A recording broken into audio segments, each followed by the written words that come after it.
Bineensi lukkuu korma hundi isaa bariin ibsu isa waan taate beeku kan barii lafaa jibbu isa waan taate beeku kan barii lafaa jibbu raammoo dhiigni hanqaabu akkamiitiin ittisu nuti maaliif wal nyaanna ormilleen silaa orma muktiin buufatu firee yoo hundeen isaa bukkaate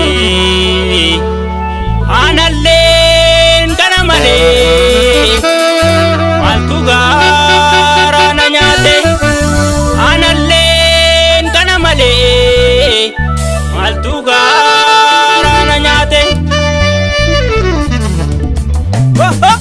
Keekuni lammii kiyya garaa nama guba keekuni lammii kiyya garaa nama guba keekuni komoo kiyya garaa nama guba keekuni komoo kiyya garaa nama guba.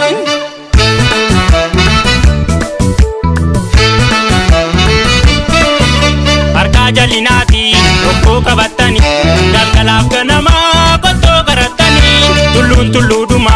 barriiban hin jigu galaanis galaana waraaban hin gogu galaanis galaana waraaban hin dhumu. Harka jalinaati tokkoo qabatani galgalaaf ganamaa qottoo qaratani tulluun tulluudhuma barriiban hin jigu galaanis galaana waraaban hin gogu galaanis galaana waraaban hin dhumu.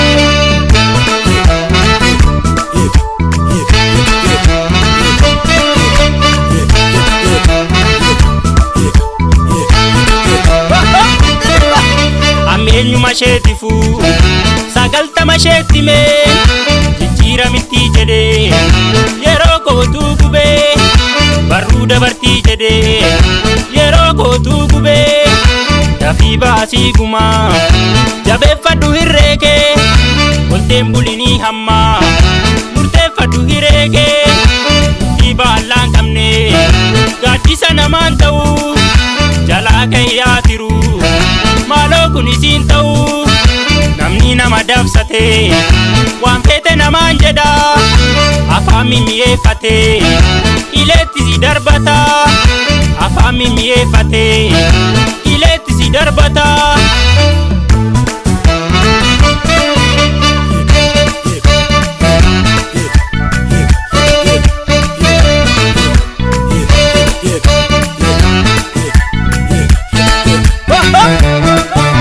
Anaaf jira jette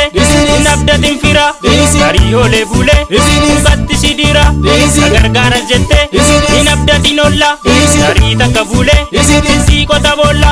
akkuma namaan kuftee mallayyaatti cabdu namallayyaa keessa si baasu sin nabdu namallayyaa keessa si baasu sin nabdu.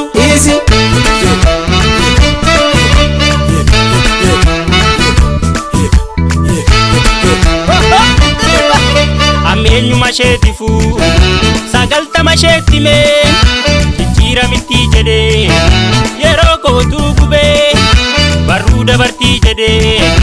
yeroo kootuu gubee dafii kaabii callaa jabeeffadhu hirreekee olteen bulinii hammaa murteeffadhu hireekee dhiibaallaan qabne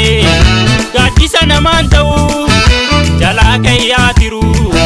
maaloo kun isiin ta'uu namni nama dabsate waan feete namaan jedha afaan mimmi'eeffate ileetti si darbata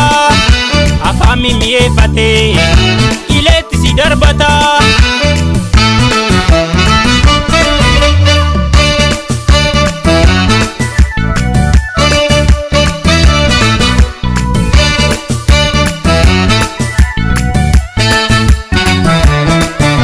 Anaaf jira jette nabdatin fira garii oolee bulee mukatti si dira gargaaras jette nabdatin olla garii takka bulee sii qota boolla